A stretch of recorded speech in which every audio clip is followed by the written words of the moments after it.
Assalomu alaykum hurmatli tomoshabin, kanalimizga xush kelibsiz. Agar kanalda yangilardan bo'lsangiz, obuna bo'lib qo'yishni unutmang. O'zbekistonlik bokschilar Braziliyadagi Jahon Kubogini 5 ta oltin medal bilan yakunladi. Braziliyaning Foz do Iguasu shahrida boks bo'yicha Jahon Kubogi yakuniga yetdi.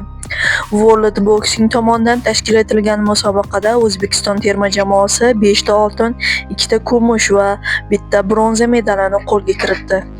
Turnirda 50 kg vazn toifasida ishtirok etgan Asilbek Jalilov, 75 kg vaznda qatnashgan Fazliddin Erkinboyev, 80 kg vaznda Javohir Ummataliyev, 90 kg vazn toifasida To'rabek Habibullayev va 90 kg vazn toifasida ishtirok etgan Jahongir Zokirov oltin medalni qo'lga kiritdi.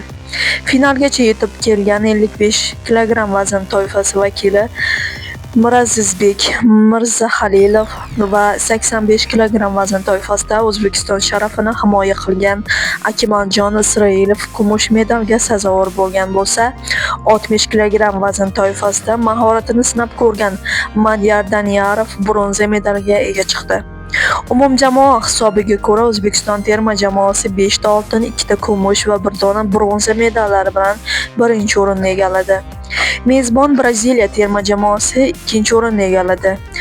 Braziliyaliklar 3 ta oltin, 2 ta kumush va 4 ta bronza medalga ega chiqdi. Kuchli uchlikka Qozog'iston terma jamoasi vakillari yakun yasadi. Qozog'istonlik bokschilar 3 ta oltin, 2 ta erkaklar va 1 ta ayollar va 3 ta bronza medalni qo'lga kiritdi.